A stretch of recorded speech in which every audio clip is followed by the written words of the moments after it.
नमस्कार मेरे किसान भाइयों।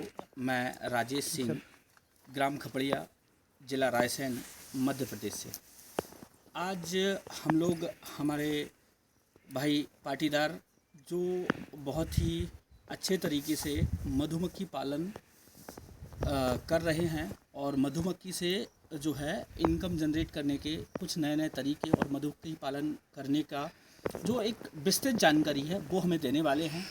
तो हम मिलते हैं हमारे भाई पाटीदार जी से। डीएल पाटीदार। नमस्कार, मेरा नाम धन्नालाल पाटीदार और मेरी मिसेस जमुना देवी पाटीदार।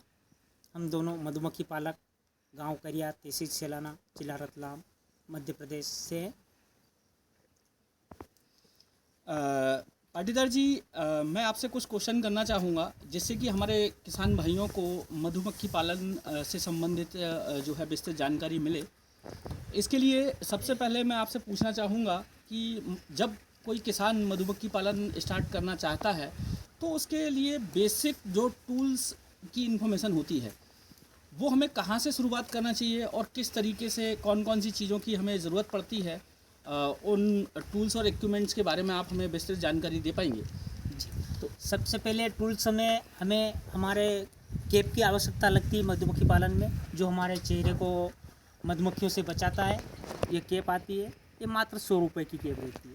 इसकी कॉलर के अंदर अपने शर्ट के अंदर दबा लेते हैं अपन, चेहरे के ऊपर पहन के बताऊँगा आपको। इसे करके इसको अंदर डाल लेते हैं तो कि मक्खियाँ अपन को चेहरे पे अटैक न करें। सबसे पहले मक्खियाँ ज़्यादा अधिकांश अपने चेहरे पे ही अटैक करती हैं, उनसे बचने के लिए ये रहती है। उसके बाद में उस समय हमारों को हाथ में पहनने के लिए ग्लव्स की आवश्यकता लगती है। जो ग्लव्स है, ये ग्लव्स आते हैं 50-60 रुपये के, 50 रुपये के मिलते बाज़ार में। ये ग्लव्स हाथ में पहन लीजिएगा ताकि मक्खियाँ आपको अटैक ना करें। उसके बाद में हमें एक फालसे छुपाने की आवश्यकता लगती है जो फ्रेम में चिपक जाती है मोम से।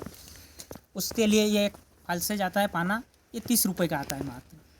इससे आपको फ्रेम को ऐसे एक करके उठा लेते हैं हल्की सी, तो देर हो जाती है, मोम से खुल जाती है और आराम से निकाल पाते हैं अपन। उसके बाद में एक स्मोकलर आता है जो मक्खियों के ऊपर धुआं करने के लिए आता है। जो मक्खियों को पहली बार अपन काम करेंगे तो थोड़ा डर रहता है, भय रहता है, इसलिए उसको ऊपर धुआं कर देते हैं ताकि शांत रहे। तो मेरे को तो उसकी आवश्यकता लगी थी तो मैं लाया नहीं, वो मात्र 200-250 रुपये का आता है। अच्छा पाटीदार जी, सेकंड मैं आपसे पूछना चाहूँगा कि जब हम मधुमक्खी पालन स्टार्ट करते हैं तो उसके लिए हमें इस बॉक्स की नीड होती है। थोड़ा सा हमें इस बॉक्स के बारे में विस्तार से बतलाएंगे? ये मधुमक्खी पालन में बॉक्स की आवश्यकता अति आवश्यक होती है, क्योंकि मक्खियाँ हमेशा अंधेरे में ही रहना पसंद करती हैं। और ये एपिस मेलिफेरा मक्खियों के लिए बॉक्स बने हुए हैं। इनमें मक्खियाँ अंधेरे में रहती है और उजास जैसे ही धूप निकली बाहर गेट से बाहर निकलेगी। ये यहाँ पर गेट है इसका, देख सकते हो आप। और यहाँ से मक्खियाँ आपके लिए शहद, पोलन वगैरह, मोम वगैरह लेके आएगी और अंदर अंधेरे में चली जाएगी और उनका परिवार पूरा कॉलोनी इसके अंदर ही रहती है। तो दोस्तों, हम इस बॉक्स को ओपन करके देखते हैं और किस तरीके से इसके अंदर का स्ट्रक्चर होता है। ये स्ट्रक्चर भी आप देख लें, ये इसका स्ट्रक्चर होता है, ये फ्रेम होते हैं। पाटीदार जी, मैं इस जो है बॉक्स का साइज़ और इन फ्रेम का क्या यूज़ होता है इसका भी थोड़ा सा विस्तार में आप बताएंगे हमें? ये फ्रेम रहती है 17 इंच लंबी रहती है और 8.5 इंच 8 इंच ये चौड़े में रहती है इसकी मोटाई। ये फ्रेम हमेशा यहाँ से जाड़ी रहती है और यहाँ से पतली रहती है, ताकि यहाँ पे ये मोटाई रहती है तो ये फ्रेम से फ्रेम टच हो जाए तो मक्खियाँ इसमें अपने नुकसान न हो। और एक बॉक्स के अंदर 10 फ्रेम रहती है, ऐसे जमी हुई 10 फ्रेमें रहती है, एक दूसरी पास में पास टच हो जाएगी, नीचे मक्खियाँ आराम से रह लेगी। और इसके अंदर एक मोम शीट लगती है, उसके अंदर मधुमक्खियाँ अपना घोंसला बनाती है। वो मोम शीट मार्केट में अपन चाहो तो घर पे भी एक मशीन आती है, उससे मोम अपना निकलता है, उससे दबा के शीट बना लेते हैं। और वो मशीन आती है, महंगी पड़ती है 7-8 हज़ार रुपये की। इससे अच्छा है कि रेडीमेड 30-35 रुपये 30 रुपये में शायद मोम शीट मिल रही मार्केट में, या 400-450 रुपये किलो मोम शीट बनी बनाई आती तोल से भी। तो वो सीटें आप लगा के इनके अंदर मधुमक्खियाँ डिवाइड करने के लिए बहुत काम करता है। जी, अच्छा, इस बॉक्स को क्या हमें खेत में सीधे ही ऐसे ही जाके रखना होता है? नहीं, बॉक्स को सीधा खेत में डायरेक्ट नहीं रख सकते, इसको अपन को करीबन करीबन 8 इंच से लेके 1 फीट तक ऊंचाई पे रखना है। जी। इसका कारण रहता है कि स्टैंड के ऊपर रखने से चींटियाँ वगैरह या जंगली जो कीड़े वगैरह, रेंगने वाले कीड़े वगैरह, छिपकली है, गिरकेट है, ये जानवर अपने मक्खियों को नुकसान नहीं पहुंचा सकता है, उसके लिए ये स्टैंड बनता है। ये स्टैंड मार्केट में रेडीमेड भी मिलता है 300 साढ़े 300 रुपये में, और अपन चाहो तो घर पे किसी लुहार से बनवा सकते हैं। अच्छा, इस बॉक्स के अनुसार इस हाँ, जो साइज है के स्टैंड को हम बना सकते हैं। इसको बनवाने के लिए आपको कुछ नहीं करना, बक्सों को उल्टा रखो, उसके ऊपर फ्रेम में कट के एंगल कटिंग करके नाप करके वेल्डिंग करवा। अच्छा पाटीदार जी, ये हमारा बॉक्स क्या सफिशिएंट होता है सभी प्रोडक्ट के लिए, या इसमें कुछ एड ऑन भी हम कर सकते हैं, मतलब हम इसमें कुछ जोड़ सकते हैं? नहीं, इसमें अपन चाहें तो और भी जोड़ सकते हैं, ये सुपर में चेंज कर देते हैं।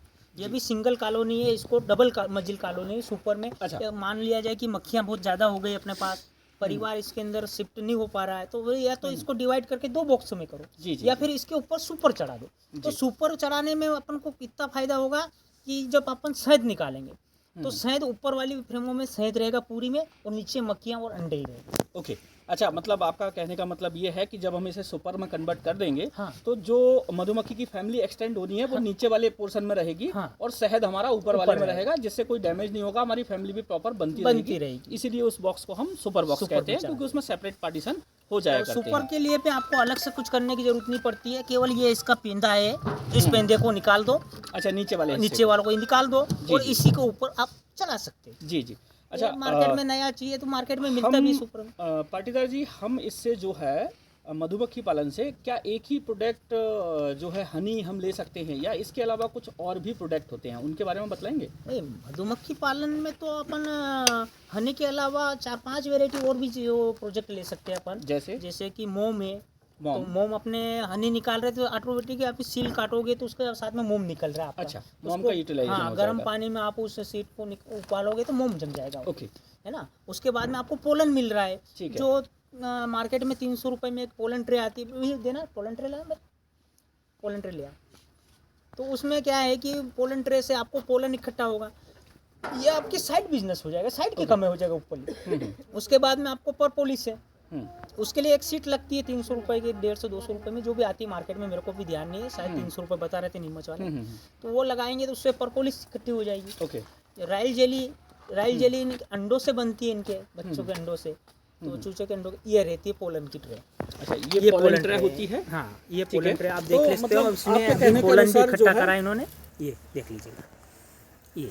ये अलग से अपन को अलग कमाई है, साइड बिजनेस समझ लो, एक या और भी एक्सटर्नल इनकम जो है extra किसान की, एक एक्सटर्नल इनकम के लिए ये हम चीज़ें यहाँ पर इसका यूज़ कर सकते हैं। तो मतलब आपने हमें बतलाया हनी हम ले सकते हैं, पोलन ट्रे से हम पोलन ले सकते हैं जो कि प्रोटीन के रूप में उपयोग किया जाता है। उसके बाद में हम बैग्स निकाल सकते हैं, मोम का उपयोग कर सकते हैं, मोम भी हम यहाँ पर बना सकते हैं। इसके अलावा भी कोई और प्रोडक्ट होता है क्या? हाँ, प्रोजेक्ट एक और है जो रॉयल जेली विवेनम बोलते हैं। विवेनम, वो उसको क्या है कि मधुमक्खियों से इनके डंक का जहर इकट्ठा करते हैं। ओके। वो अभी तक मैंने तो नहीं करा है, पर सुनने में आया कि काफ़ी महंगा जाता है, 80 लाख रुपए तोला तक बिकता है। ओके। पर उसके लिए अपन को एक कांच की फ्रेम के ऊपर तार की जाली लगी हुई, करंट के झटके देने वाली, इलेक्ट्रिक शॉट देने वाली एक मशीन इलेक्ट्रिकल एक डिवाइस होती है। हाँ, मशीन आती जी, है। जी, जी। वो एक ही मशीन आपको 100 से 500 बक्से तक काम करेगी, अलग अलग मशीनें नहीं लगानी पड़ती। क्योंकि उसकी क्वांटिटी कम होती है, बहुत ही कम क्वांटिटी होती है। वो शायद 13-14 हज़ार रुपये, 15 हज़ार रुपये समथिंग जो भी मार्केट में मिलती है, और मैंने अभी तक वो नहीं निकाला है। बाकी हर किसान को निकालना चाहिए, मेरे पास अभी कॉलोनी कम है इसलिए मैं नहीं लाया। ओके। तो किसान भाइयों, मुझे लगता है ये हमारे लिए सफिशिएंट इन्फॉर्मेशन होगी मधुमक्खी पालन से रिलेटेड। कुछ चीज़ें मैं और बतलाऊंगा कि जैसे हम देख पा रहे हैं फार्म पर इन्होंने इसके नीचे कुछ